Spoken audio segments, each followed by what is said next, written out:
नया IBN 7 हौसला है। नमस्कार, आप हैं IBN 7 के साथ। आपके साथ मैं हूं तेजस्वी चंडोक नैयर। प्रधानमंत्री नरेंद्र मोदी चीन की 3 दिवसीय यात्रा पर तड़के 3:50 पर चीन के शियान पहुंचे। एयरपोर्ट पर पीएम मोदी का गर्मजोशी से स्वागत किया गया। एयरपोर्ट पर पीएम के स्वागत में रंगारंग कार्यक्रम भी पेश किया गया। होटल पहुंचकर थोड़ी देर बाद पीएम मोदी अपनी यात्रा के पहले दिन के कार्यक्रमों में शामिल होने के लिए होटल से निकल चुके हैं और पीएम सबसे पहले टेराकोटा म्यूजियम के लिए निकले हैं। बस थोड़ी ही देर में वो वहां पहुंच जाएंगे। और आपको बता दें कि अगले 2 दिनों तक चीन में पीएम मोदी का बेहद व्यस्त कार्यक्रम है। प्रधानमंत्री मोदी अपनी यात्रा के दूसरे दिन बीजिंग और तीसरे दिन शंघाई शहर में होने वाले कार्यक्रमों में हिस्सा लेंगे। पीएम मोदी चीन के राष्ट्रपति शी से मुलाकात करेंगे और दोनों देशों के बीच प्रतिनिधिमंडल स्तर की बातचीत भी होगी। चीन प्रधानमंत्री मोदी के स्वागत के लिए तैयार है और पीएम मोदी की ये खासियत है कि वो अपनी यात्राओं को सिर्फ कूटनीति तक नहीं रखते हैं, वो उसे और रंगों से भी भरते हैं और इसी सिलसिले में वो चीन में भी कायम रखेंगे। आपको बता दें, चीन के बाद प्रधानमंत्री का कार्यक्रम मंगोलिया और फिर दक्षिण कोरिया जाने का है।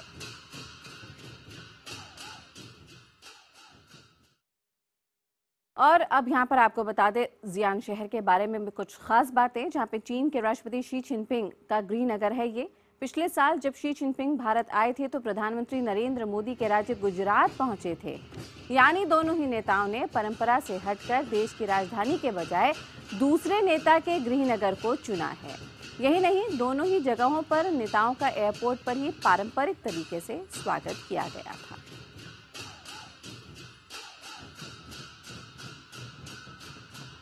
तो 2 तस्वीरें हैं आपकी टीवी स्क्रीन पर और ये रंगारंग तस्वीरें, लेकिन कूटनीति के लिहाज से भी एक बहुत बड़ा संदेश देती हुई।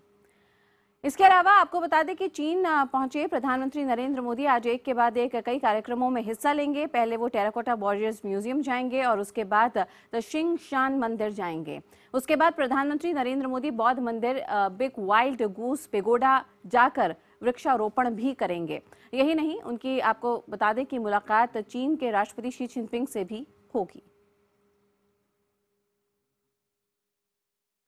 और हमारे साथ चीन के शियान शहर से फोन लाइन पर मौजूद हैं हमारे deputy managing editor Sumit Awasthi.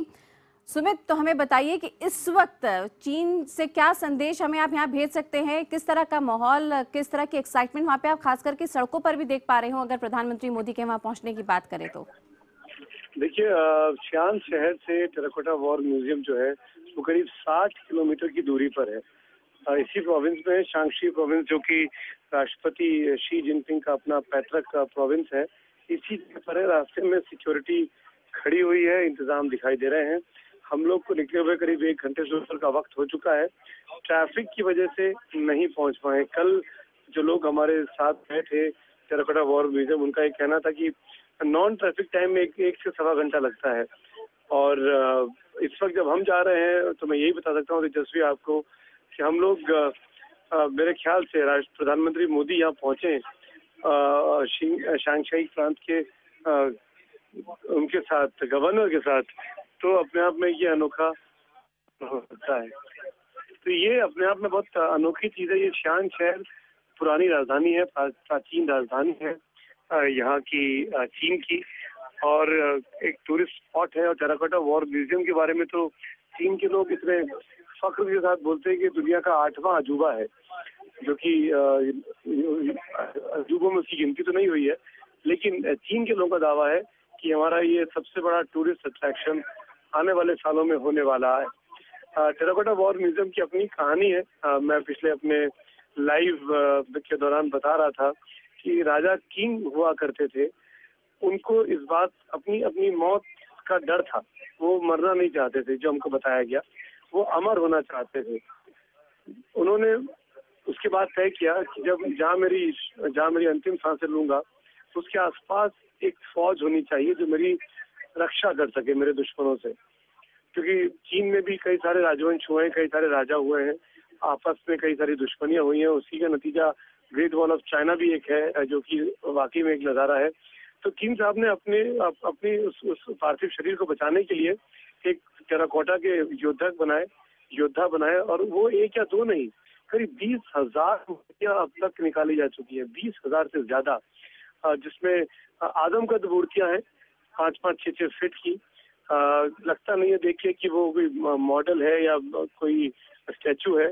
बहुत ही आदमकद साइज की सेना दिखाई देती है टेराकोटा की बनी हुई। तो ये कहानी है। यहाँ पर प्रधानमंत्री मोदी यहाँ पहुंचेंगे, करीब 30 से 40 मिनट का वक्त वो इस म्यूजियम को देखने में बिताने वाले हैं। इस वक्त जब वो यहाँ पहुंचेंगे तो उनके साथ राष्ट्रपति नहीं होंगे। अभी वो चीन में नहीं है, वो लौट के आ रहे हैं। वो कई देशों की यात्रा पर बाहर थे, वो सीधे शियान पहुंचेंगे। शियान की अपनी इम्पोर्टेंस है कि पहली बार ऐसा हो रहा है कि कोई चीनी राष्ट्रपति अपने मेहमान के स्वागत के लिए बीजिंग से बाहर निकला है और वो शियान आके स्वागत कर रहे हैं। जैसे कि प्रधानमंत्री मोदी ने राष्ट्रपति शी का स्वागत किया था गुजरात पहुंचकर। गुजरात उनको पहले बुलाया था। दिल्ली से बाहर भी ऐसी मुलाकातें होनी चाहिए। ये बातें कही गई थी प्रधानमंत्री मोदी के द्वारा जब उन्होंने शपथ ली थी प्रधानमंत्री की। तो ये उसी पड़ाव की अगली कड़ी है कि शियान की यात्रा। तो शियान में आज दोनों नेता, जो दोनों सबसे ताकतवर नेता हैं अपने अपने मुल्कों के, दुनिया के सबसे ताकतवर नेताओं में जिनकी गिनती होती है, वो हर मुद्दे पर बातचीत करने वाले हैं, हर इशू को छूने वाले हैं। और उसी मुद्दों की आज की जो बातचीत की नींव होगी, उसी पर कल बीजिंग में जब सरकार के लेवल की बातचीत शुरू होगी, गवर्नमेंट टू गवर्नमेंट लेवल की बातचीत शुरू होगी, उस पर चर्चा होगी, उस पर अंतिम रूप दिया जाएगा कि ऐसे कौन से मुद्दे हैं जिससे भारत और चीन मिलकर साथ आगे बढ़ सकते हैं। और जो दूसरी चीजें हैं और जो दूसरी बातें हैं, जैसे विवादित मुद्दे हो गया, अरुणाचल का मामला हो गया, बॉर्डर का इशू हो गया, ट्रेड डेफिसिट का मामला हो गया, उसमें कैसे डेडलॉक को खत्म किया जा सकता है, कैसे चीजों को आगे बढ़ाया जा सकता है, उस पर भी आज की जो दोनों नेताओं की मुलाकात होगी वो अंडरलाइन करने की बात होगी कि उस पर क्या कोई सहमति बनती है या नहीं बनती है। पर हमको जो हमारे सूत्र है विदेश मंत्रालय के, वो ये बताते हैं कि उम्मीद करना कि अरुणाचल प्रदेश को लेकर या लाइन ऑफ एक्चुअल कंट्रोल को लेकर कोई बहुत बड़ा ब्रेक थ्रू होने वाला है इस विजिट के दौरान, वो शायद जल्दबाजी होगी। अभी कोशिश है एक दूसरे का खोया हुआ जो विश्वास है उसको दोबारा पाने की, एक दूसरे का भरोसा कायम करने की, इस दोस्ती को एक प्रगाढ़ता का रिश्ता देने की, उस दिशा में इस यात्रा को ज्यादा देखना चाहिए। तेजस्वी। बिल्कुल सुमित, और जब आप हमें बता रहे थे इस टेराकोटा म्यूजियम के बारे में, उसी वक्त हम अपने दर्शकों को ये तस्वीरें भी लगातार दिखा रहे थे जब आपने बताया कि आदम कट के साइज के यहाँ पे इस तरह के टेराकोटम के सेना बनाई गई है इस म्यूजियम के अंदर। वहीं पर ये तस्वीरें हम प्रधानमंत्री नरेंद्र मोदी की भी लगातार दिखा रहे हैं। ये संभवतः चीन के होटल की उनकी तस्वीरें हैं जब वो तैयार होकर अब अपने आज के दिन की शुरुआत के लिए निकल चुके हैं। पहला पड़ाव है टेराकोटा म्यूजियम। आपको हम बताते हैं हमारे deputy managing editor Sumit Awasthi भी इस वक्त टेराकोटा म्यूजियम के रास्ते पर ही हैं और लगातार यहाँ पर वो कवर करते रहेंगे प्रधानमंत्री नरेंद्र मोदी के हर एक मूवमेंट को। अच्छा सुमित, एक खास बात और भी देखने को मिल रही है।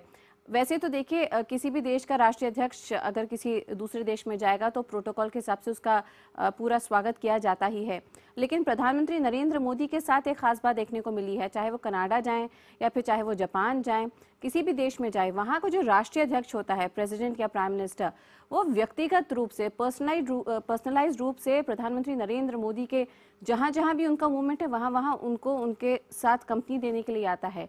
ये अपने आप में एक अनोखी बात, एक अनोखी गर्माहट हमने देखी है प्रधानमंत्री नरेंद्र मोदी जो कि स्थापित कर लेते हैं देश के दूसरे राष्ट्रीय अध्यक्ष के साथ। बिल्कुल, और शायद ये बहुत बड़ी वजह भी है। जो पर्सनल इक्वेशन आपकी बनती है, निजी संबंध जो आपके बनते हैं दो नेताओं के बीच में, वो बहुत ज्यादा खासे अहम हो जाते हैं किसी भी बड़े कंट्रोवर्शियल या विवादित मुद्दे को सुलझाने के वक्त पर। अगर आप मान के चलिए कि भारत में मोदी साहब और शी जिनपिंग के बीच एक अच्छे दोस्ताना संबंध हो जाते हैं आने वाले कुछ वक्त में, क्योंकि अभी दोनों राष्ट्राध्यक्षों को काफी वक्त तक अपने अपने मुल्क की कमान संभालनी है, तो ऐसे में जो विवादित मुद्दे हैं, चाहे वो बॉर्डर का मामला हो, चाहे वो अरुणाचल प्रदेश का मामला हो, चाहे वो तिब्बत का मामला हो, स्टेपल वीजा देने की बात हो, चाहे चीन की तरफ से पाकिस्तान को दी जा रही मदद हो जिस पर भारत हमेशा एतराज करता रहा है, इन ऐसे मुद्दों को किसी समझौते के तहत उसको रिजॉल्व करना, किसी एक आपसी कंक्लूजन पे पहुंचना आसान हो सकता है अगर दोनों नेता एक दूसरे के अच्छे दोस्त हैं, एक दूसरे को अच्छे से जानते हैं, समझते हैं। वही उसी दिशा में चीजें बढ़ती रहें, ये फिलहाल कोशिश दोनों सरकारों की तरफ से, दोनों सरकारी अधिकारियों की तरफ से हो रही है कि ये जो इक्वेशन बन रही है, इस इक्वेशन को और मजबूत करना है ताकि विवादित चीजों को आगे जाके सॉल्व किया जा सके। ये भी अपने आप में हमको मानना होगा तेजस्वी कि चाइना के साथ भले ही हमारा बॉर्डर को लेकर डिस्प्यूट रहा है, पर यह भी सच्चाई है कि 1993 से लेकर आज तक इस इलाके में, इस बॉर्डर पे एक भी गोली नहीं चली है, कोई भी क्रॉस फायरिंग नहीं हुई है, कोई भी कैजुअलिटी नहीं हुई है, कोई भी टेररिज्म को लेकर एक दूसरे में लोगों को धकेला नहीं गया है, जैसा कि पाकिस्तान के साथ हमने हमारे पश्चिमी बॉर्डर पर देखा है, जैसे वहां से होता रहा है। चीन के साथ इन सब विवादों के बावजूद भी ये सब चीजें नहीं हुई हैं।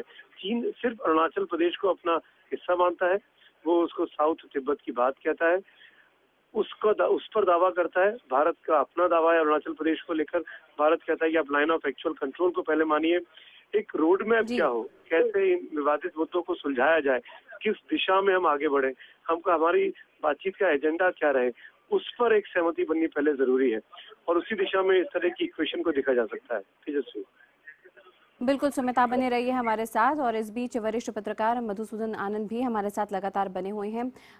मधुसूदन, जैसा कि सुमित ने अभी हमें बताया, आप भी हमें ये बताइए, बहुत ही साफ बात उन्होंने बोली, उनको जो खबर मिल रही है कि कुछ ब्रेक थ्रू हो जाएगा, खासकर कि अगर हम बाउंड्री इश्यूज की बात करें तो वो संभव नहीं है, लेकिन जाहिर तौर पे हम एक कदम आगे जरूर बढ़ सकते हैं। वाकई में हम एक यात्रा से बहुत कुछ उम्मीद नहीं कर सकते, लेकिन मधुसूदन जी, मेरा सवाल आपसे ये है कि वो घड़ी आएगी कब जब हम उम्मीद करेंगे कि ठोस रूप से हम कोई एग्रीमेंट साइन कर लें, जैसा कि हमने बांग्लादेश के साथ अब एक कदम बढ़ाया जहां तक LBA की बात है।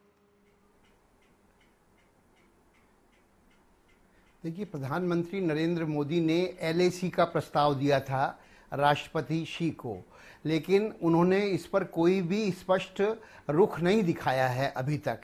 अगर LAC पर रुख नहीं अपनाया है, एक तरफ तो बात ये हुई, ये बात सही है कि 1993 में जो पीस और ट्रैंक्विलिटी एग्रीमेंट हुआ था उसके तहत सीमा पर कुल मिलाकर स्थिति ठीक रही, लेकिन जब जब चीन के, मैंने पहले भी कहा, राष्ट्रपति या प्रधानमंत्री भारत आए तो सीमा पर चीन ने कोई ना कोई शरारत भी की है, ये बात भी हमें नहीं भूलनी चाहिए। तो कोई ब्रेक थ्रू होने की तो उम्मीद सीमा पर नहीं है। 18 साल से 18 विशेष प्रतिनिधियों की 18 बार वार्ता हो चुकी है, लेकिन सिवाय नक्शों के आदान प्रदान के, वो भी जो मध्य क्षेत्र है उसके अलावा कुछ नहीं हुआ। हमारा जो चीन ने कब्जा किया हुआ है एक्साई चीन में, वो उसको तो बात ही नहीं करना चाहता। वो 2000 की जो सीमा रेखा है जो दोनों देशों के बीच अरुणाचल प्रदेश में लगती है, जिसको कि चीन साउथ तिब्बत कहता है, वो उस पर अपना दावा करता है। और एक इस बीच बड़ा काम ये हुआ है, बड़ा घबराने वाला या संदेह पैदा करने वाला, कि चीन ग्वादर तक एक कॉरिडोर बना रहा है पाकिस्तान होकर, पाक अधिकृत जो कश्मीर है उसमें से होकर वो जा रहा है। 46 अरब डॉलर की उसने अभी सहायता पाकिस्तान को एक पैकेज दिया है। इससे जो है आतंकवाद का खतरा और ज्यादा उग्र हो सकता है। चीन के सिक्यांग प्रांत में पहले से ही आतंकवादी हैं और ये जो है चीन, ये इससे पाकिस्तान के आतंकवादियों को वहां पहुंचने में और मदद मिलेगी और भारत के बिल्कुल। और आगे हमें मधुसूदन जी इस पर भी विचार विमर्श जरूर करना होगा कि आखिर चीन भी कब जरूरत समझेगा कि भारत के साथ और भारत के हित में भी कुछ फैसलों को लिया जाए। इस पर आगे हम विस्तार से बात करेंगे। साथ ही मैं आपको बता दें, हमारे deputy managing editor Sumit Awasthi सीधे चीन के जियान जहर से भी हमारे साथ जुड़े हुए हैं, जहां पर इस वक्त प्रधानमंत्री नरेंद्र मोदी मौजूद हैं। थोड़ी देर में वो टेराकोटा म्यूजियम पहुंचेंगे और लगातार IBN7 उनके मूवमेंट को भी फॉलो करता रहेगा। And like we've been telling you, there are a lot of enhancement on cultural ties. और ये तस्वीरें हम आपको दिखा रहे हैं जियान शहर में स्थित इस टेराकोटा म्यूजियम की, जहां पे आप देख सकते हैं प्रधानमंत्री नरेंद्र मोदी पहुंच चुके हैं, उनके साथ एक बहुत बड़ा प्रतिनिधि मंडल भी। और अब यहाँ पर आप देख सकते हैं फिलहाल इस टेराकोटा म्यूजियम के इतिहास को समझते हुए, जानते हुए प्रधानमंत्री नरेंद्र मोदी और IBN7 की टीम भी लगातार इसी शहर में है, जो कि प्रधानमंत्री नरेंद्र मोदी के इस मूवमेंट को ट्रैक कर रही है। फिलहाल आपको बता दें यहाँ पे, जैसा कि हमारे deputy managing editor Sumit Awasthi भी हमें बता रहे थे कि पूरी दुनिया में 8वें अजूबे के तौर पर चीनी देखते हैं इस खास म्यूजियम को, जहां पर उस वक्त के राजा ने अपने पार्थिव शरीर के सुरक्षा के लिए यहाँ पे टेराकोटा के आदमकट के ये सैनिक बनवाए थे अपनी पार्थिव शरीर के रक्षा के लिए। और इसी कहानी पर आधारित ये टेराकोटा म्यूजियम आप सबके सामने एक ऐतिहासिक स्थल है ये चीन के शियान शहर का, और यहाँ पे प्रधानमंत्री नरेंद्र मोदी फिलहाल इस पूरे म्यूजियम का जायजा लेते हुए। आप तस्वीरों में देख सकते हैं फिलहाल यहाँ पे एक चीनी प्रतिनिधि प्रधानमंत्री नरेंद्र मोदी को इस म्यूजियम के बारे में और बताते हुए।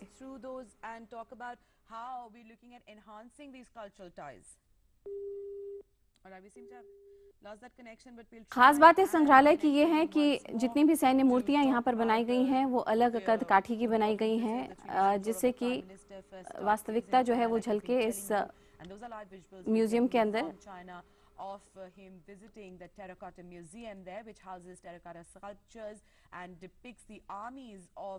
और आपको बता दें हमारे deputy managing editor Sumit Awasthi लगातार हमारे साथ बने हुए हैं इस खास कवरेज पर, शियान शहर से सीधे हमारे साथ जुड़ रहे हैं।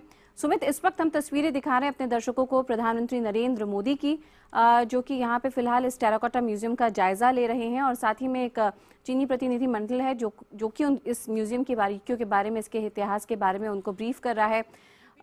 सुमित, एक और खास बात जो हमने प्रधानमंत्री नरेंद्र मोदी के बारे में देखी है कि जब भी किसी देश में जाते हैं, वहाँ पे कोई भी ऐसा ऐतिहासिक स्थल हो, म्यूजियम हो, पूरी दिलचस्पी से वहाँ की एक एक चीज को जानने के हमेशा वो इच्छुक रहते हैं।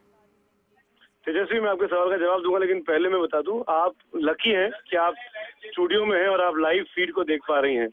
आपको पता लग गया कि प्रधानमंत्री मोदी पहुंच चुके हैं टेराकोटा वॉर मेमोरियल। हम लोग पिछले उनसे 1 घंटे पहले से निकले हुए हैं, और आप इंतजाम देखिए, अभी तक हम लोग बस में ही हैं, हम लोग वहाँ पहुंचे तक नहीं है। हमको शियान से निकले हुए 1 घंटे से ज्यादा का वक्त हुआ। हमको प्रधानमंत्री मोदी के पहले निकाला गया पूरे मीडिया कंटिंजेंट को। हम अभी टेराकोटा मेमोरियल के वॉरियर्स मेमोरियल के बाहर खड़े हैं, अंदर जाने की इजाजत नहीं है क्योंकि प्रधानमंत्री मोदी पहुंच चुके हैं। तो हम लोग जो इतना टाइम लेके शियान में इंतजार कर रहे थे इस घटना को कवर करने का, चश्मदीद होने का पूरा भारतीय मीडिया इस वक्त मेरे साथ यहाँ इस मीडिया की बस में है। कम से कम 25 से 30 जर्नलिस्ट हैं जो नहीं देख पा रहे हैं, जो स्पॉट पर मौजूद नहीं है। जो भी तस्वीरें हैं वो केवल ऑन बोर्ड मीडिया, जो सरकारी मीडिया प्रधानमंत्री के साथ आया है, दूरदर्शन हुआ या न्यूज एजेंसीज का हुआ, वो तस्वीरें आप तक पहुंचा रहा है, आप उनके जरिए देख पा रहे हैं। तो प्रधानमंत्री मोदी टेराकोटा वॉरियर्स के म्यूजियम में क्या कर रहे हैं, क्या नहीं कर रहे हैं, ये आपको ज्यादा अच्छे से दिखाई दे रहा है क्योंकि हम तो उसके बहुत दूर बाहर मेरे ख्याल से पार्किंग के आसपास कहीं खड़े हैं और इस गाड़ी को अलाउ नहीं किया जा रहा है। तो ये बात आपने बिल्कुल ठीक की कि जहाँ जाते हैं, जिस कल्चर में जाते हैं, उसको समझने की, परखने की जरूरतों को महसूस करते हैं, और शायद ये जरूरत भी होती है दो कला को, दो संस्कृतियों को, दो मुल्कों को करीब लाने के लिए। अगर आप वहाँ के बारे में छोटी छोटी चीजें जानते हैं तो उनको आप समझा भी सकते हैं, बता भी सकते हैं, दिखा भी सकते हैं। लेकिन अपने आप में ये बड़ा अजीबोगरीब दृश्य है, कि प्रधानमंत्री मोदी यहाँ पहुंच जाए, मीडिया को फैसिलिटेट करने के लिए शियान को यहाँ पहुंचाया जाए, हमको यहाँ तक लाया जाए और हमको वहीं नहीं जाने दिया जाए जहाँ हमको जाना है। यहाँ पे चाइनीज मीडिया की टीमें वहाँ पहुंची हुई होंगी, लेकिन भारतीय विदेश मंत्रालय और भारतीय एम्बेसी ने न जाने कैसे इंतजाम किए हैं कि ना रेसिप्रोकेट हो रहा है, ना बातें हो रही है, ना चीन मीडिया के साथ कोई रास्ते को सुलझाने की कोशिश की जा रही है, और हम लोग बीच सड़क में, बीच अधर पर खड़े हुए हैं। ना हम वॉरियर म्यूजियम को जाके कवर कर पा रहे हैं प्रधानमंत्री मोदी को, इस यात्रा को, और ना ही हम सड़क पे हैं। हम पता नहीं एम्बेसी के लोगों ने क्या इंतजाम कर रखा है, आप समझ सकते हो। यहाँ बड़े बड़े सीनियर जर्नलिस्ट भी यहाँ मौजूद हैं, कोई भी इसको कवर नहीं कर पा रहा है। बिल्कुल सुमित, हम समझ सकते हैं फिलहाल प्रधानमंत्री नरेंद्र मोदी का ये मूवमेंट है तो जाहिर तौर पे सुरक्षा कारणों से वहाँ पे इस तरह से रोका गया होगा मूवमेंट को, लेकिन फिलहाल ये तस्वीरें सीधी हम आपको दिखा रहे हैं चीन के शियान में स्थित टेराकोटा म्यूजियम की, जहाँ पे इस म्यूजियम का जायजा लेते हुए, इस म्यूजियम की बारीकी को समझते हुए हमारे प्रधानमंत्री नरेंद्र मोदी।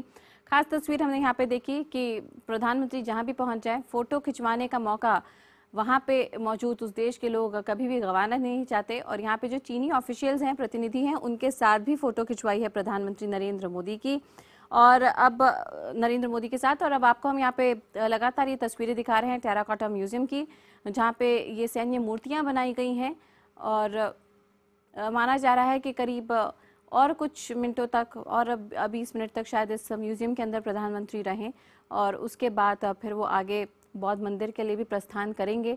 ख़ास बात यह है कि चीन का ये शियान शहर है जो कि वहाँ के राष्ट्रपति शी जिनपिंग का गृह नगर भी है।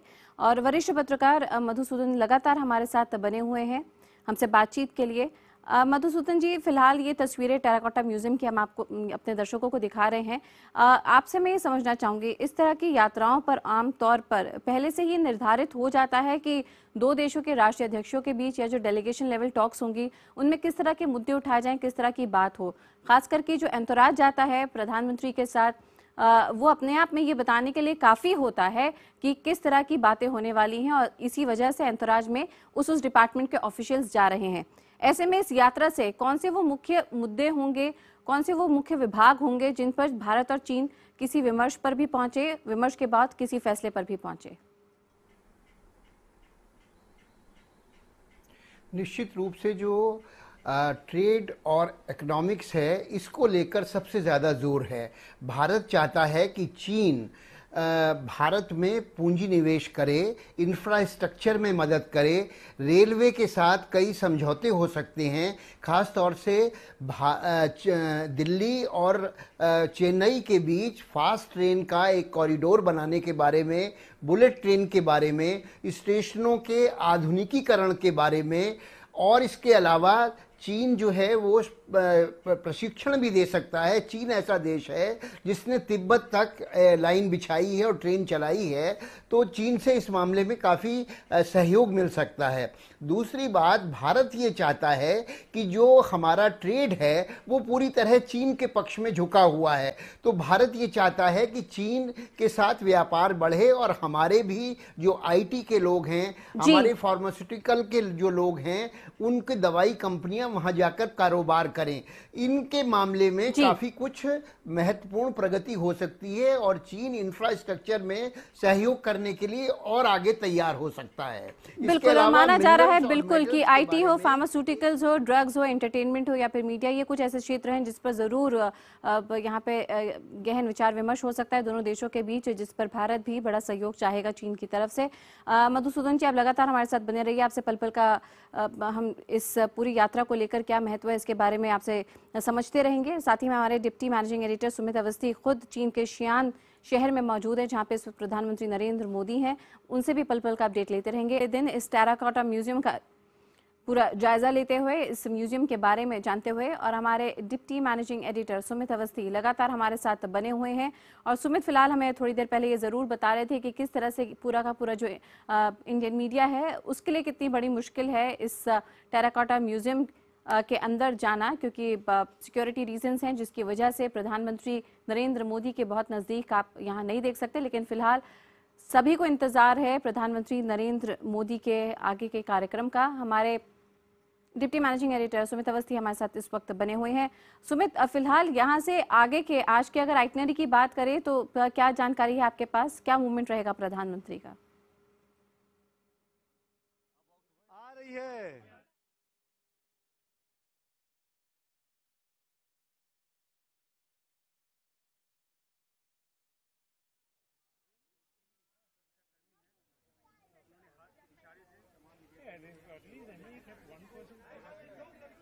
सुमित, इस वक्त प्रधानमंत्री नरेंद्र मोदी हम लोग टेराकोटा वॉर मेमोरियल के बाहर खड़े हुए हैं। ये तस्वीरें बोलूँगा करम सिंह को धीरे धीरे पैन करिए, लाइव व्यू यूनिट है, आप जानते हैं कि इसमें ग्लिचेस आ जाते हैं। कौन कौन लोग यहाँ मौजूद हैं इनको दिखाइए। बहुत बड़ी संख्या में चीन के लोग यहाँ टूरिस्ट आते हैं, वो आप जी जी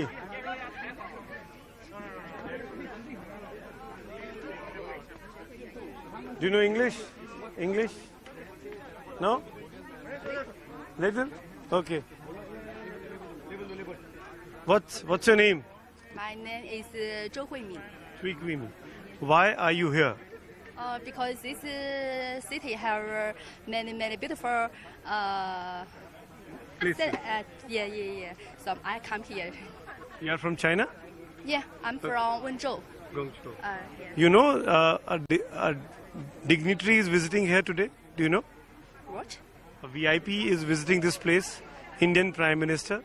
Yes. You know? Yeah, I know. Okay. So Indian Prime Minister Narendra Modi यहाँ पे विजिट कर रहे हैं. टूरिस्ट आप देख सकते हैं जो इस जगह पर देखने आए हैं, घूमने आए हैं. ये लोग बड़े उससे उम्मीदों से देख रहे हैं कि क्या शौक है, क्या दिलचस्पी है टेराकोटा वॉर मेमोरियल को लेके, और जानते हैं कि प्रधानमंत्री मोदी यहाँ पहुंचे हुए हैं. उनकी वजह से सिक्योरिटी के इंतजाम है और इन लोगों को अभी अंदर नहीं जाने दिया जा रहा है. जैसे कि हम जैसे मीडिया के जो साथी हैं, जो सरकारी मीडिया नहीं है, जो अपने खर्चे पे आते हैं, उनको बाहर रोक दिया गया है.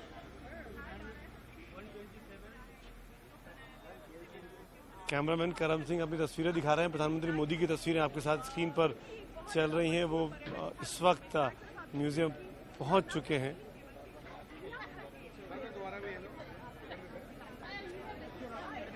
ये एंट्रेंस है जो अभी करम सिंह इस वक्त अपने फ्रेम में दिखा रहे हैं. और भारतीय मीडिया आप देखिए, यही हुजूम लग गया है भारतीय मीडिया का, इंतज़ार में कि कभी तो रास्ता खुलेगा और कभी हम अंदर जा पाएंगे.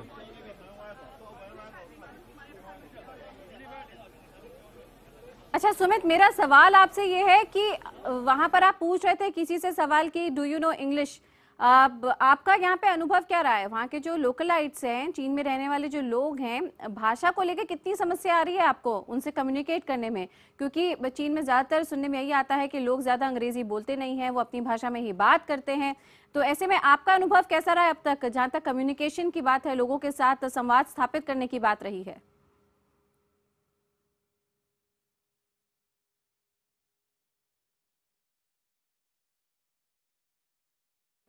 देखिए मैं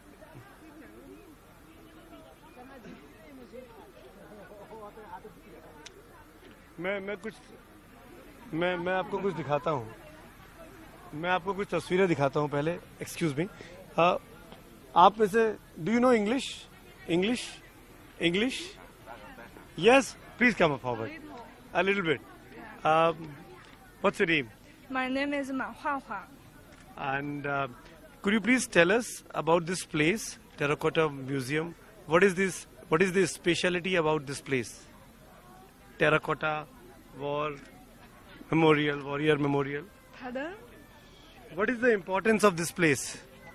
Important of this place. Yeah, Terracotta. It's history museum. Okay. And it's very famous.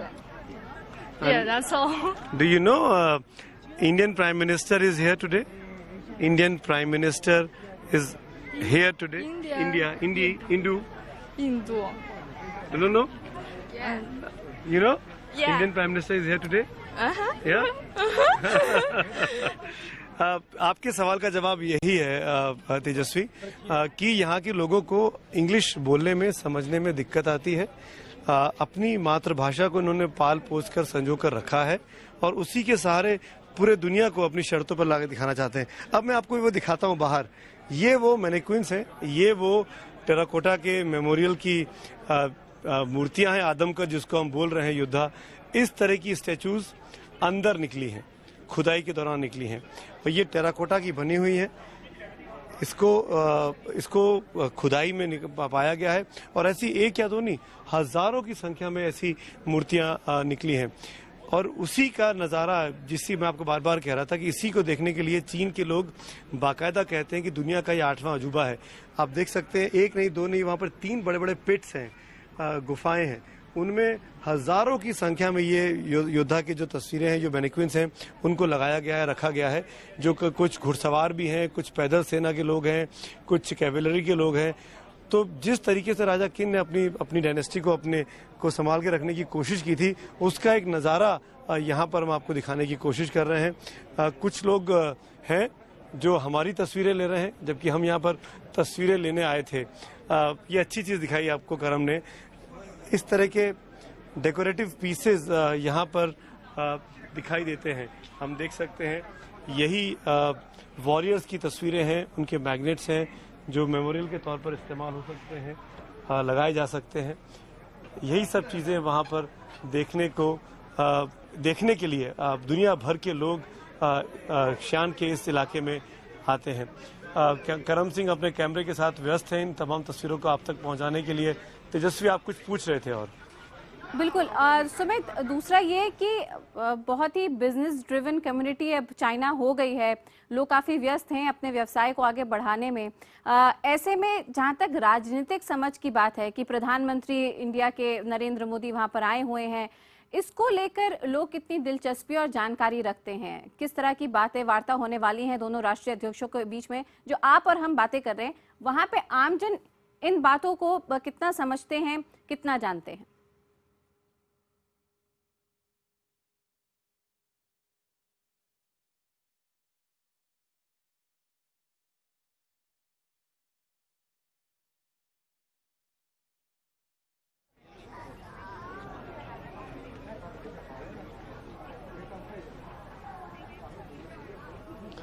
देखिए, अगर आम चीन के नागरिक की आप बात करिए तो उनका ज़्यादा कंसर्न हमेशा तिब्बत को लेके, अरुणाचल प्रदेश को लेके रहता है। चीन एक बहुत ही क्लोज्ड विचारधारा के स्तर पर अगर देखा जाए तो बहुत ही क्लोज विचारधारा वाला देश रहा है, कम्युनिस्ट सोशलिस्ट विचारधारा वाला देश, जिसने वक्त रहते 1980 के दशक में अपनी इकोनॉमी तो खोली, लेकिन अपनी मूल जो थॉट प्रोसेस, जो अपना विचार है, जो अपने सोच है चीन के संबंध में, उसको नहीं बदला, उसमें कोई घपला नहीं होने दिया। शायद इसीलिए आज भी मैं इस बात को दोहरा रहा हूँ कि चीन के लोग अपनी मातृभाषा बोलने में हिचकिचाते नहीं हैं। चीन के लोग को कोई शौक नहीं है कि वो अंग्रेजी को जाने।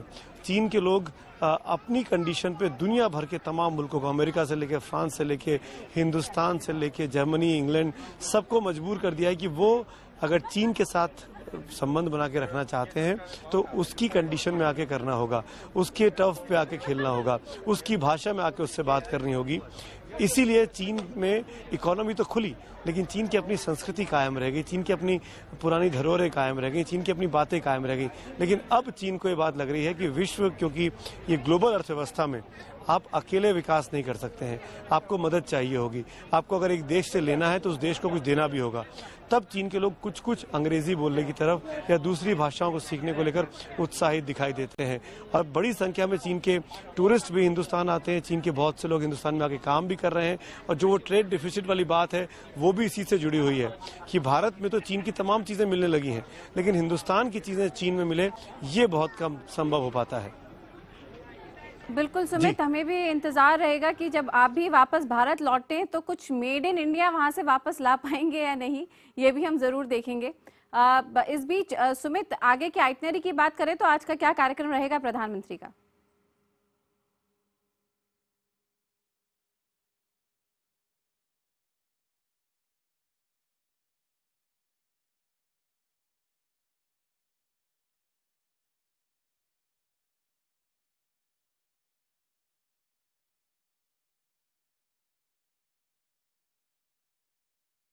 के कार्यक्रम की बात करें तो आज के कार्यक्रम के दौरान मैं आपको ये बता सकता हूं कि यहां से लौटकर शिंगशान टेम्पल जा रहे हैं प्रधानमंत्री मोदी, और उसके बाद उनकी 1-to-1 बातचीत है राष्ट्रपति शी जिनपिंग के साथ। वो समिट लेवल बातचीत होगी। वो बातचीत यहाँ पे शंघाई के जो ऑफिशियल गेस्ट हाउस है वहाँ पे होनी है, और वहीं पर दोपहर में करीब 1 बजे के आसपास पहली बार राष्ट्रपति और प्रधानमंत्री के बीच इस दौरे के दौरान उनका औपचारिक तौर पर वो स्वागत करेंगे, फिर बातचीत होगी, और फिर दोपहर में दोनों नेताओं को बिग वाइल्ड गूज पैगोडा भी जाना है, जहां पर उस पैगोडा पे दोनों नेता करीब 1 से सवा घंटे का वक्त बिताएंगे। और उस दौरान वो दोनों नेता, मैं आपको बताऊं, वहां पर पौधारोपण कर सकते हैं। वेन सांग की प्रतिमा के बारे में राष्ट्रपति समझाएंगे प्रधानमंत्री मोदी को कि क्या इम्पोर्टेंस रही, किस तरीके से बुद्ध धर्म का प्रचार प्रसार किया गया इन तमाम चीज़ों में, और हिंदुस्तान से लाके चीन में। फिर शाम को स्टेट बैंक्वेट है, और वहां से रात को करीब 8 बजे के आसपास प्रधानमंत्री मोदी बीजिंग के लिए रवाना हो जाएंगे, और रात करीब 10:30-11 बजे वो बीजिंग होंगे। आज की रात वो बीजिंग बताएंगे, और कल सुबह 7 बजे से उनका बीजिंग में ही अति व्यस्त कार्यक्रम है। 3 दिन में करीब 22 औपचारिक आधिकारिक मुलाकातें, मीटिंग्स, 1-to-1 टॉक्स प्रधानमंत्री मोदी कर रहे हैं। यानी बहुत ही टाइट पैक्ड शेड्यूल है उनका। तेजस्वी। बिल्कुल सुमित, और जहां पर आप इस वक्त मौजूद हैं बस उसी के कुछ ही कदम दूर प्रधानमंत्री नरेंद्र मोदी की तस्वीरें भी हम लगातार अपने टीवी स्क्रीन पर दर्शकों को लगातार दिखा रहे हैं। चीन का शियान शहर, टेराकोटा म्यूजियम आप देख रहे हैं हमारे deputy managing editor Sumit Awasthi को वहीं से रिपोर्ट करते हुए, जहां पर अभी अभी प्रधानमंत्री नरेंद्र मोदी ने यहां पर टेराकोटा म्यूजियम के अंदर मूर्तियों का जायजा लिया है। आप तस्वीरों में देख सकते हैं कि कितनी बारीकी से एक एक मूर्ति को, उसकी बनावट को यहाँ पर देख रहे हैं प्रधानमंत्री नरेंद्र मोदी। और अपने आप में इस तरह के जो म्यूजियम होते हैं, जो मूर्तियाँ होती हैं, वो उस देश के इतिहास, उसके कल्चर के बारे में भी बहुत कुछ बताती हैं। फिलहाल तस्वीरें हम आपको ये भी दिखा दें कि अब प्रधानमंत्री नरेंद्र मोदी म्यूजियम के बाहर आ चुके हैं।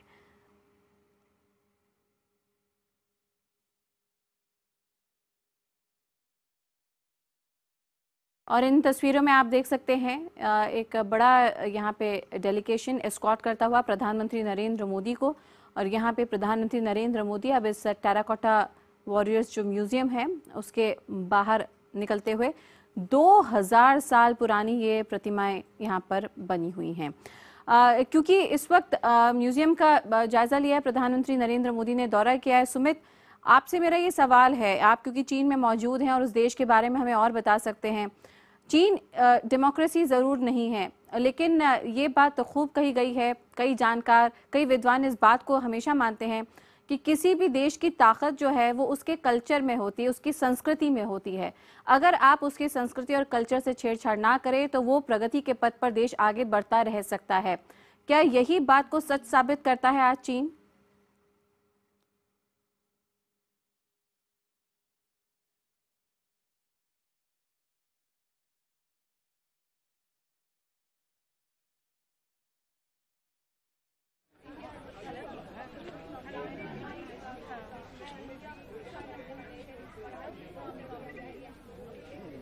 बिल्कुल, और ये बात सीखनी चाहिए, समझनी चाहिए तेजस्वी।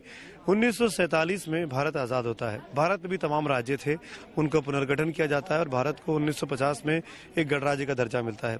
1949 में चीन भी आज़ाद होता है। चीन में भी तमाम अलग अलग राज्य थे, अलग अलग हिस्से थे, उनको मिला के एक देश बनता है 1949 में, जिसकी आज़ादी की घोषणा की जाती है। 1950 में भारत और चीन के बीच औपचारिक तौर पर रिश्तों की शुरुआत होती है। प्रधानमंत्री उस वक्त के जवाहरलाल नेहरू इसके बारे में औपचारिक घोषणा करते हैं। 1954 में पहली बार प्रधानमंत्री कोई भी मुल्क के चीन आते हैं और वो अपने मुल्क के प्रधानमंत्री जवाहरलाल नेहरू थे। कोई भी विदेशी मेहमान आने वाला चीन की धरती पर भारतीय था इस नए मॉडर्न इतिहास में। लेकिन 1960, 70, 80 के दशक में जो कुछ हुआ चीन के साथ, चीन का हिंदुस्तान के साथ, हिंदी चीनी भाई भाई का नारे देने के बाद भी कैसे चीन ने भारत के साथ कई मुद्दों पर धोखेबाजी की, कई मुद्दों पर अरुणाचल प्रदेश को लेकर तनाव बना रहा। 2000 किलोमीटर की सीमा को लेकर वाद विवाद प्रतिवाद आज तक चलता आ रहा है। एकमात्र इन तमाम कड़वाहट के बीच में एक बात जो मैं कह सकता हूँ वो ये कि 1993 से लेकर आज तक इस बॉर्डर पर गोली नहीं चली है। भारत की इस पूर्वी सीमा पर जो चीन के साथ लगती है, अरुणाचल प्रदेश के इलाके में लगती है। लेकिन ये विवाद इतना गंभीर, इतना बड़ा रूप ले चुका है कि दोनों मुल्क चाहे कितनी कोशिश कर लें आर्थिक तौर पर करीब आने के, धार्मिक तौर पर, सांस्कृतिक तौर पर, यूथ एक्सचेंज प्रोग्राम्स के तहत, फिल्मों के जरिए, योगा के जरिए, लेकिन मन में पीछे वो अविश्वास एक रहता है कि चीन ने एक बार भारत की पीठ पे छुरा भोंका था। ये वही चीन जो पाकिस्तान को शह देता रहता है, वही चीन जिसने एक बहुत बड़े हिंदुस्तान के नक्शे पे जो अक्साई चीन का इलाका है उस पर कब्जा कर रखा है और वो पाकिस्तान को उसने गिफ्ट के तौर पर दे दिया है। तो ये चीन पर भरोसा करना क्या उचित है, क्या मुनासिब है? ये सवाल बार बार तमाम हिंदुस्तानियों के मन में कौंधता रहा है, उसी के जवाब तलाशने हैं। और इसीलिए कोशिश इस नई रिजीम में, एनडीए सरकार की रिजीम में ये हो रही है कि जो पुरानी बातें रहीं उनको भूलकर पीपुल टू पीपुल कांटेक्ट की बातें की जाएं, आम जनमानस की बातें की जाएं, लोगों की बातें की जाएं और ऐसे लोग जो सीधे जिनका फ़ायदा हिंदुस्तान से हो सकता है उससे उनको कनेक्ट किया जाए। तो अगर पीपुल टू पीपुल कांटेक्ट बन गया तो जो भी हुकूमत होगी, चाहे वो दिल्ली में हो, चाहे वो चीन में हो, चाहे वो बीजिंग में हो, उसको आपस में बात करनी होगी, तमाम विवादों को सुलझाना होगा और एक साथ आगे बढ़ना होगा। तो ये चीज़ें इशारा करती हैं, दिखाती हैं कि भारत और चीन की धरोहरें चाहे ऐतिहासिक रही हो, 7वीं 8वीं सदी की रही हो, लेकिन जो ताज़ा विवाद हैं वो डोमिनेट कर रहे हैं और उसी विवादों को पीछे छोड़कर इन ऑल प्रैक्टिकल पर्पसेस, और जब मैं प्रैक्टिकल बोल रहा हूँ बहुत ही सोच समझ के शब्द का इस्तेमाल कर रहा हूँ, हमारी मुल्क की, दोनों मुल्कों की जो आवाम है उनके लिए क्या ज़रूरी है उस तरफ कदम बढ़ाने होंगे। व्यापार के क्षेत्र में, योगा के क्षेत्र में, बुद्धिज़्म को प्रचार प्रसार करने को लेकर, सांस्कृतिक तौर पर प्रचार प्रसार करने को लेकर उसकी बहुत ज़रूरत है इस वक्त। बिल्कुल सुमित, और जैसा कि आपने बताया कि प्रैक्टिकल होके आगे बढ़ने की ज़रूरत है इन दोनों देशों की पीढ़ियों को, इसलिए माना जा रहा है कि खबरें लगातार हमें मिल रही हैं जिनको ज़्यादा स्पष्ट आप बता सकते हैं कि दोनों देशों की जो सरकारें हैं उन्होंने अपने पॉलिटिकल रेड फ्लैग्स खड़े कर दिए हैं कि भाई जब सितंबर में शी आए थे भारत, तब यहाँ पे जो डिस्प्यूटेड इश्यूज हैं उन पर कोई ठोस रूप से बातचीत नहीं की गई। और इस बार भी जब प्रधानमंत्री मोदी वहाँ पर पहुंचे हैं तो बाउंड्री इशू हो या फिर पाकिस्तान और चीन के बढ़ते रिश्ते हों, खासकर कि पीओके के अंदर, उन पर बात ना करके ट्रेड इकोनॉमिक्स पर बात करें, जिससे कि कैसे ज़्यादा आर्थिक सहयोग दोनों देशों के बीच में बने, इस पर शायद ज़्यादा फोकस रहेगा इस यात्रा में।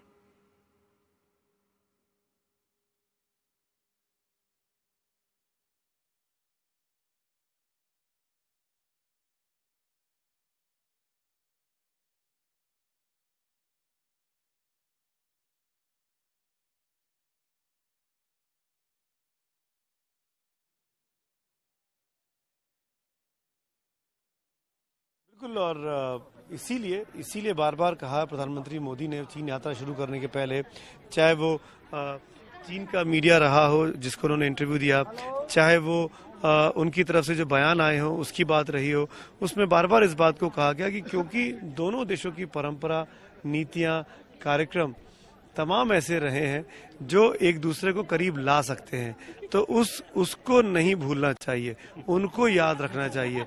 उनको याद रखते हुए इस दोस्ती की नींव को मजबूत किया जा सकता है, प्रगाढ़ किया जा सकता है।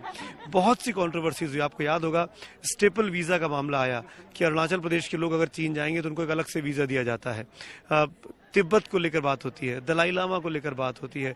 मंगोलिया के साथ चीन के अच्छे संबंध नहीं है, लेकिन प्रधानमंत्री मोदी जो कुछ चीन पाकिस्तान को लेकर करता रहा है हिंदुस्तान के साथ, वही भारत उस काउंटर चीन से निकलकर प्रधानमंत्री मोदी मंगोलिया जाएंगे। उस मंगोलिया में जहां पर चीन उस मंगोलिया, क्योंकि मंगोलिया में बड़ी संख्या में तिब्बती शरणार्थी हैं, मंगोलिया को रिकॉग्नाइज नहीं करता है चीन आज भी एक विश्व की ताकत के तौर पर। ऐसे में प्रधानमंत्री मोदी का मंगोलिया को इंगेज करना, चीन के जो तमाम अड़ोसी पड़ोसी हैं जो चीन के साथ उसके बड़बोलेपन के कारण बड़बोलेपन के कारण नाराज चलते हैं, उनको भारत इंगेज करना चाहता है, जैसे चीन ने पाकिस्तान को इंगेज किया है भारत को काउंटर करने के लिए। इन परिस्थितियों में ज़रूरी हो जाता है कि भारत और चीन एक दूसरे के सामरिक स्तर पर, रणनीतिक स्तर पर चाहे जो भी करें, लेकिन ज़रूरी यह है कि पहले विश्वास बढ़ाएं, पहले पीठ पे छुरा भोंकने की बातें छोड़ें, हिंदी चीनी भाई भाई का नारा वाकई में आगे बढ़े और वो मोदी शी भाई भाई के दौर तक आ जाए। दोनों नेता नए नेता हैं अपनी अपनी सरकारों के, दोनों का टर्म अभी काफ़ी लंबा बचा हुआ है, दोनों चाहें तो इस दूरी को पाट सकते हैं। और इसीलिए दोनों के बीच की पर्सनल इक्वेशन, सितंबर में प्रधानमंत्री मोदी के बर्थडे के दिन राष्ट्रपति शी वहां पर थे गुजरात में। आज जब प्रधानमंत्री मोदी की सरकार का 1 साल पूरा हो रहा है, 16 मई को घोषणा हुई थी पिछले साल बीजेपी की सरकार बनने की, एनडीए की सरकार बनने की। उस 16 मई को प्रधानमंत्री मोदी चीन में रहने वाले हैं, चीन के राजनेताओं के साथ मुलाकात करने वाले हैं, शंघाई का उनका दौरा है। तो ये जो छोटी छोटी चीज़ें हैं जो बहुत ही सिग्निफिकेंस रखती हैं आने वाली हिस्ट्री में। याद किया जाएगा कि पहले प्रधानमंत्री हैं मोदी जो अपनी कार्यकाल सरकार का 1 साल का पूरा होने के पहले चीन पहुंच गए, और एक नहीं 2 बार, 2 नहीं 3 बार मुलाकातें हो चुकी हैं। ब्रिक्स मीटिंग में जुलाई में मुलाकात हुई शी जिनपिंग के साथ, सितंबर में शी जिनपिंग खुद भारत आए और उसके बाद अक्टूबर नवंबर में जब G20 हुआ ऑस्ट्रेलिया में, वहाँ मुलाकात हुई। तो 3 मुलाकातें हो चुकी हैं, चौथी मुलाकात आज हो रही है। 1 साल के अंदर 2 बड़े नेता आमने सामने बैठकर 4 मुलाकातें करते हैं, तो आप समझ सकते हैं कि दोनों मुल्कों की आवाम की तरफ से कितना दबाव है कि भाई हम सबको इस वक्त नौकरी, रोजगार, सुविधाएं चाहिए, ना कि कोई परेशानी, दिक्कतें, उलझने। उसी को सॉल्व करने की कोशिश की जाएगी। तेजस्वी। बिल्कुल सुमित, और आप यहाँ पे देख सकते हैं राजनीतिक परिपक्वता तो प्रधानमंत्री नरेंद्र मोदी की हमने देखी है, लेकिन अगर हम कूटनीति के स्तर पर भी उनकी परिपक्वता को देखें तो देखिए कि कैसे वो पूरा बैलेंस क्रिएट करके चल रहे हैं। अभी तक उन्होंने इतने विदेश दौरे किए हैं, खासकर कि जो भारत के पड़ोसी देश हैं, ईस्ट एशिया में जो देश हैं, वहाँ का भी वो पिछले कुछ महीनों पहले दौरा कर आए हैं। जापान हो, यूएस हो, यूरोप तक को भी वो छूकर आए हैं। लगातार एशिया के अंदर किस तरह से वो भारत को एक मजबूत देश के तौर पे स्थापित कर सके और एक बिग ब्रदर का रोल भारत एशिया के अंदर निभा सके, ये अपने आप में काउंटर रहा है चीन के लिए, जो पिछली उनकी विदेशी यात्राएं रही हैं। लेकिन उसके साथ साथ वो चीन को भी साथ लेके चल रहे हैं, क्योंकि भली भांति वो भी समझते हैं कि आर्थिक जरूरत भारत की है आज चीन के साथ रिश्तों को और मजबूत करना। तो एक तरफ वो चीन के परस्पर एक मजबूत देश की छवि को खड़ा करते हैं, लेकिन दूसरी तरफ चीन से भी रिश्ते पूरी तरह से प्रगाढ़ बनाने की कोशिश करते हैं।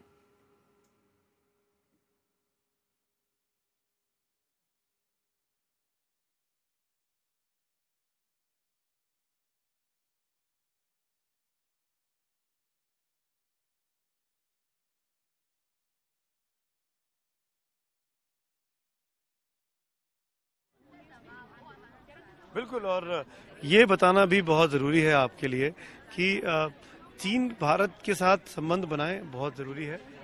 साथ ही साथ ये भी बहुत ज़रूरी है कि चीन के जो पड़ोसी हैं, चाहे वो जैसे मैंने कहा मंगोलिया हो, दक्षिण कोरिया हो, जापान हो, जिनके साथ चीन के हाल के दिनों में संबंध बहुत अच्छे नहीं रहे हैं। इस रिसेंट पास में तनाव चला है, खींचतान चली है, वन अपमैनशिप की बात चली है कि मैं बड़ा हूं तो मेरी बात सुनो। उस दबदबे को बनाए रखने की जो चीन की बातें रही हैं, उसको कंट्रोल करने के लिए बहुत ज़रूरी है कि भारत ऐसे तमाम देशों के साथ भी दोस्ती का एक नई शुरुआत करे। और प्रधानमंत्री मोदी ने बहुत एग्रेसिव अपनी विदेश नीति में जो अपनाए हुए हैं, इस चीज़ को दिखाने की, समझाने की, दर्शाने की कोशिश भी की है। और इसीलिए आप देख सकते हैं कि चीन वो सीधे पहुंचे हैं। शी जिनपिंग उनकी इस बात को मानते हैं, उनको स्वागत करने शान तक आ रहे हैं। लेकिन ये भी सच्चाई है कि चीन से निकलकर वो मंगोलिया जा रहे हैं, मंगोलिया से वो दक्षिण कोरिया जा रहे हैं। वो 2 मुल्क जहां पर चीन जिन मुल्कों पर ज्यादा भरोसा नहीं करता है, तो भारत उन देशों को इंगेज कर रहा है। और ऐसे में ये जो नई एक तरीके से अपने आप को पावरफुल नेशन दिखाने की जो हिंदुस्तान की कोशिश है, उसको भी इस विदेश नीति में समझना होगा। और ये जो विदेश नीति है, ये बहुत जरूरी है दोनों सरकारों को आमने सामने रखने में, एक बराबरी के प्लेटफॉर्म पर लाने में, ताकि चीन अपना दबदबा बनाने की बजाय समझे कि दूसरे मुल्कों की भी अपनी ताकत है, अपनी हैसियत है, अपनी इच्छाएं हैं, अपनी ज़रूरतें हैं। यहाँ से रास्ता वापसी का शुरू हो रहा है। हम लोग टेराकोटा वॉर म्यूजियम नहीं जा पाए हैं। MEA का इंतज़ाम आपने देखा, किस तरह के इंतजाम हुए हम लोगों के लिए। बाहर गेट पे ही हम लोगों को रोक दिया गया। अब वापसी की तैयारी है, वापस पहुंच के क्या होगा ये हम आपको दिखाएंगे। बिल्कुल सुमित, आप बने रहिए हमारे साथ। तो हम आपको बता दें, हमारे deputy managing editor Sumit Awasthi यहाँ पे टेराकोटा म्यूजियम चीन के शियान शहर में जो स्थित है वहाँ पर मौजूद थे, क्योंकि वहीं पर थे प्रधानमंत्री नरेंद्र मोदी भी। लगातार उनके मूवमेंट को ट्रैक कर रही है IBN 7 की टीम। और अब आपको हम बता दें कि यहाँ से प्रधानमंत्री नरेंद्र मोदी अपने अगले पड़ाव की तरफ, मंदिर की तरफ बढ़ रहे हैं। और हमारे deputy managing editor Sumit Awasthi भी लगातार उनको फॉलो करते रहेंगे। पल पल का अपडेट हम सुमित से लगातार लेते रहेंगे। इस बीच हम आपको बता दें, वरिष्ठ पत्रकार मधुसूदन आनंद भी हमारे साथ बने हुए हैं। मधुसूदन जी, जैसा कि मैंने सवाल किया, क्या आपको लगता है कि ये वो अब समय चल रहा है भारत का, जहां पे सिर्फ आप कुछ ही चुनिंदा देशों के साथ रिश्तों पर कूटनीति के लिहाज से निर्भर नहीं है, बल्कि यहाँ पे कई सारे आयाम, कई सारे रास्ते और कई सारे दोस्ताना रिश्ते दूसरे देशों के साथ रखने की कोशिश की है प्रधानमंत्री नरेंद्र मोदी ने, जो ट्रेडिशनल टाइज हैं उनके अलावा? देखिए, ये जो है ग्लोबलाइजेशन का युग है। सारी दुनिया आपस में जुड़ी हुई है। कम्युनिकेशन की दृष्टि से और व्यापार की दृष्टि से भी। इसलिए सब देशों के को साथ लेकर उनके साथ जो अपने आर्थिक हित हैं, एक दूसरे के आर्थिक हित पूरे होते रहें, ये सबका एक मुख्य जोर होता है। अमेरिका ने सबसे पहले आर्थिक कूटनीति शुरू की थी और अमेरिका का जो वर्ल्ड ऑर्डर था जिसमें अमेरिका प्रमुख था, उसी वर्ल्ड ऑर्डर में चीन ने पिछले 20 वर्षों में 25 वर्षों में प्रगति की है। ये बात हमें नहीं भूलनी चाहिए। चीन अपनी प्रगति कर रहा है, लगातार आगे बढ़ रहा है, दुनिया की दूसरी सबसे बड़ी आर्थिक शक्ति हो गया है और भारत भी बहुत जल्दी 2030 तक भारत भी दुनिया की तीसरी या दूसरी आर्थिक शक्ति बन जाएगा, ऐसी संभावना प्रकट की जा रही है। तो दोनों देश आर्थिक रूप से बढ़ रहे हैं। ये एशिया की शताब्दी कहा जा रहा है इसको, और नरेंद्र मोदी बार बार इस चीज़ को रेखांकित करते हैं कि दोनों देश आपस में बढ़ें, आपस में उनके संबंध सुधरें और साथ साथ दोनों आर्थिक विकास करें। ये मुख्य मुद्दा है। लेकिन जो ये है कि पाँव में जो हथकड़ी पड़ी हुई है या कि जो अतीत का जो प्रश्न है वो अभी वैसा सुलझा नहीं है। चीन भी तिब्बत को लेकर, अरुणाचल प्रदेश को लेकर, दलाई लामा को लेकर बहुत ही वहाँ के चीन के लोग बहुत संवेदनशील हैं। तो भारत इस बात को नहीं भूला है। संसद में संकल्प पारित किया गया था कि चीन ने जो हमारी भूमि पर कब्जा किया है, एक एक इंच हम उससे वापस लेंगे। भले ही ये एक इतिहास की एक देन हो या उसकी समस्या हो, लेकिन भारत की भूमि पर उन्होंने कब्जा किया है। यही नहीं, पाकिस्तान ने प्लेट में रखकर पाक अधिकृत कश्मीर का 5000 वर्ग किलोमीटर इलाका चीन को दिया हुआ है। अब चीन जो पूर्वी क्षेत्र है, पूर्वी सेक्टर, पश्चिमी सेक्टर है, उस पर तो बात ही नहीं करना चाहता। वो सिर्फ अरुणाचल प्रदेश की जो 2000 किलोमीटर की सीमा रेखा है उस पर ही बात करना चाहता है। तो ये समस्याएं अपनी जगह हैं और इतनी बड़े संख्या में 18 चक्र हो चुके हैं बातचीत के सीमा विवाद को सुलझाने के लिए, लेकिन सिवाय नक्शों के आदान प्रदान के कोई सार्थक बात नहीं निकली है। लेकिन दूसरी तरफ जो संबंध हैं वो ऐसे बढ़ना है कि दोनों अपना आर्थिक विकास और कर सकें। इस मुद्दे को जब इस बात को जाना माना कि एक दिन उनका मौत होनी तय है, उन्होंने उसके बाद तय किया कि मैं मरने के बाद भी अमर हो जाऊं, तो मेरे पास एक सेना होनी चाहिए। उस सेना के प्रतिनिधि के तौर पर उन्होंने इस बात का गठन किया। उन्होंने टेराकोटा के लोग अपनी सेना बनवाई जो आदमकद सेना है, और उसकी मूर्तियां यहाँ पर लगी हुई हजारों की संख्या में। 1974 में पहली बार खुदाई में वो मूर्तियां मिली थी। अब आज प्रधानमंत्री मोदी यहाँ पहुंचे हैं। आज दिन भर का उनका टाइट पैक्ड शेड्यूल है। 3 दिन में 22 औपचारिक मुलाकातें उनको करनी है। दोपहर में बिग वाइल्ड गूस पैगोडा जाएंगे, जहां पर वेनसांग जो चीनी धार्मिक थे, यात्री रहे, दार्शनिक रहे, जो बुद्धिज्म को लेकर भारत से चीन आए थे, उन्होंने वो पैगोडा बनवाया था। पैगोडा को अगर मैं हिंदुस्तानी के लिए समझाऊं तो एक तरह का मंदिर है वो, उसको उन्होंने बनवाया था।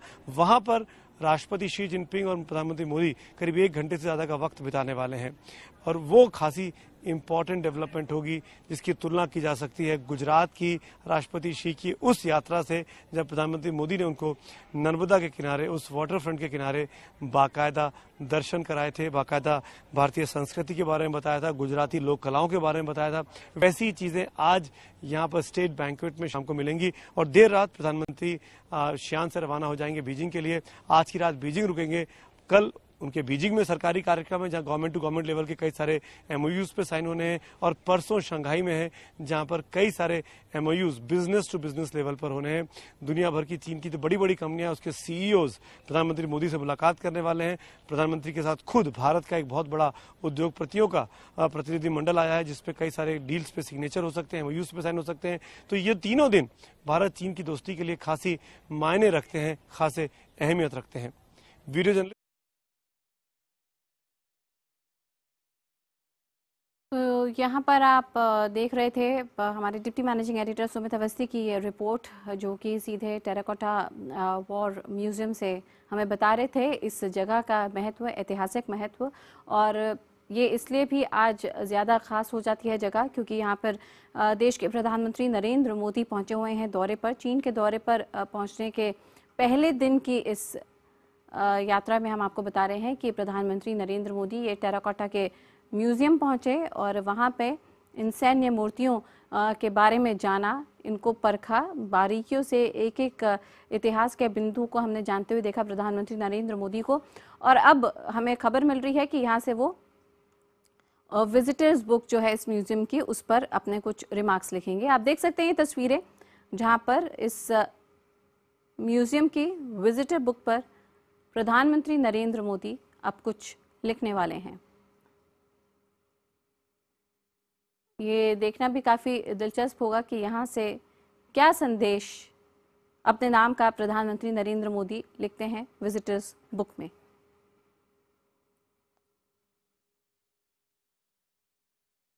और अब इसके आगे वो दशांग जियांगी शहर में जो बुद्धिस्ट मंदिर है वहाँ पर जाएंगे, वहाँ का रुख करेंगे।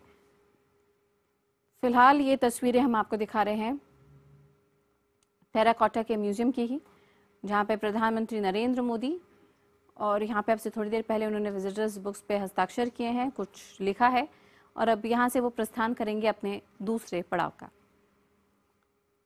फिलहाल यहाँ पे ये चीनी डेलीगेशन एक किताब उनको भेंट करता हुआ संभवतः हो सकता है इस वॉर मेमोरियल, इस वॉर म्यूज़ियम का, माफ़ करिएगा, इस वॉर म्यूज़ियम के इतिहास के बारे में, इसके बारे में ज़्यादा जानकारी इस किताब के अंदर हो, जो कि भेंट की गई है चाइनी डेलीगेशन द्वारा प्रधानमंत्री नरेंद्र मोदी को। और अब आप यहाँ पर देख सकते हैं प्रधानमंत्री नरेंद्र मोदी कुछ वार्तालाप करते हुए, और यहाँ से थोड़ी ही देर में वो निकलेंगे बुद्धिस्ट टेम्पल के लिए। आइए रुक करते हैं हमारे खास मेहमान वरिष्ठ पत्रकार मधुसूदन आनंद का भी। मधुसूदन जी, जैसा कि आपने बताया कि बहुत सी बातें होंगी जिन पर विचार विमर्श किया जा सकता है इस 2 दिवसीय यात्रा के दौरान, खासकर कि जो बिजनेस और इकोनॉमिक टाइज है, क्योंकि इतिहास की कुछ ऐसी जंजीरें पड़ी हुई हैं दोनों देशों के पैरों पर जो कि कहीं ना कहीं अविश्वास पैदा कर रही हैं और दोनों देशों को आगे बढ़ने नहीं देती हैं, चाहे वो बाउंड्री इश्यूज़ की बात करें, तिब्बत के मुद्दे की बात करें, या फिर चीन और पाकिस्तान के गहरे रिश्तों की बात करें। ऐसे में खबरें यही हैं कि बिजनेस टू बिजनेस काफ़ी बातचीत होंगी, जो कॉरपोरेट्स हैं दोनों देशों के, वो आपस में कुछ ऐसे एमओयूज हो सकते हैं जिन पर हस्ताक्षर कर सकते हैं, ताकि कम से कम जो ट्रेड का मसला है वो तो दोनों देशों के बीच में आगे बढ़े।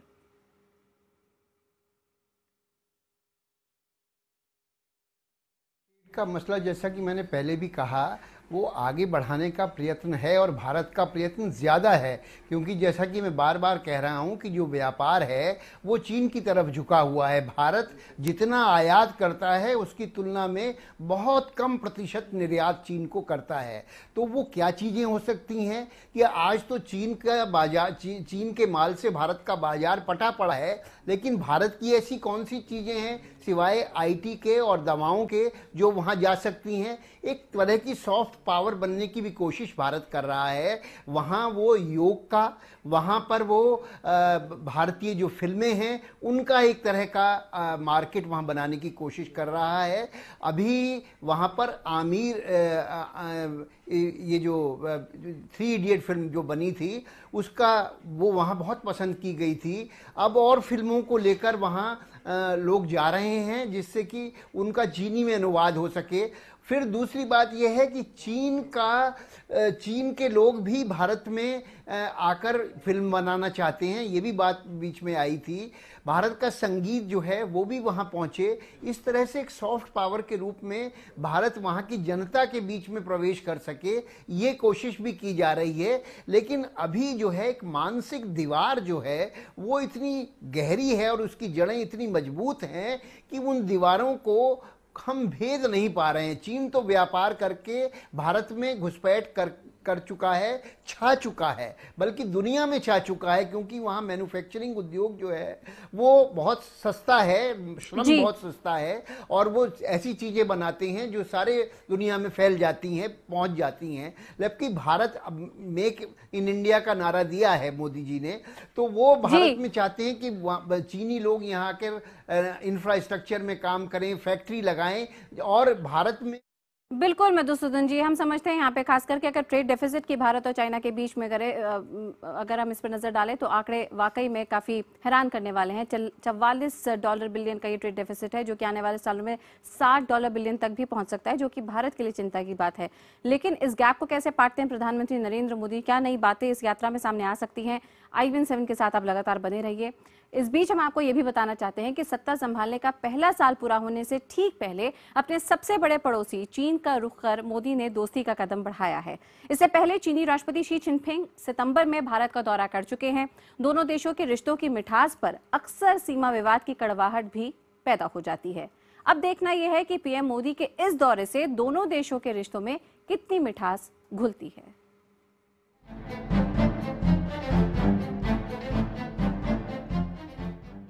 8 महीने पहले जब चीन के राष्ट्रपति शी जिनपिंग भारत आए थे तो उनका सफर गुजरात में अहमदाबाद से शुरू हुआ था।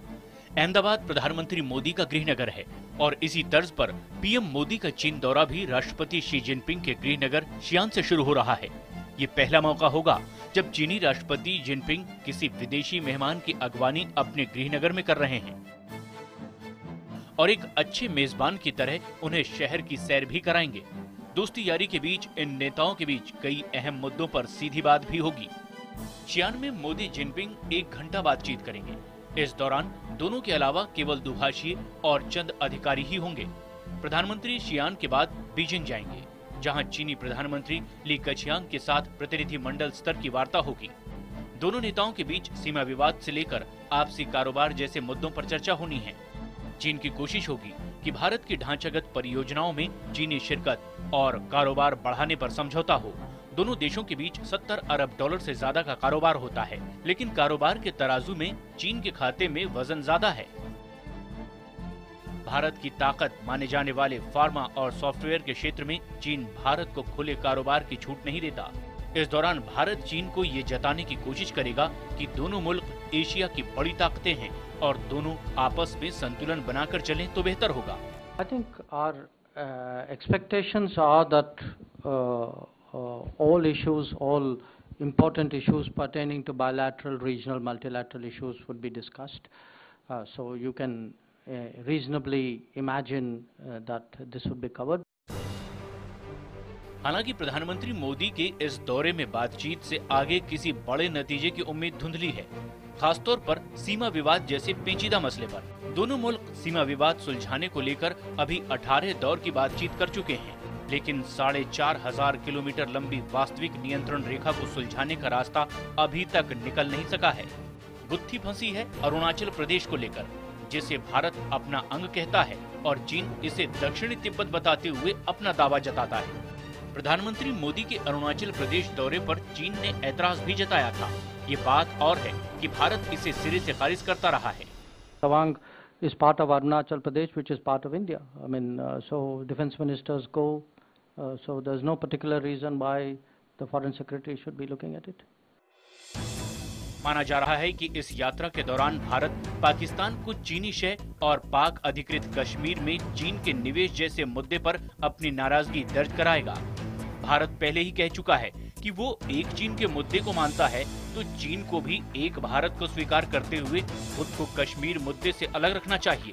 बीते दिनों पाकिस्तान दौरे पर गए चीनी राष्ट्रपति जिनपिंग के POK की परियोजना के लिए $46 अरब की मदद का ऐलान किया था। भारत ने इस पर दिल्ली से लेकर बीजिंग तक अपना विरोध दर्ज कराया था। दिल्ली से प्रणय उपाध्याय के साथ सुमित अवस्थी, शियान, IBN 7।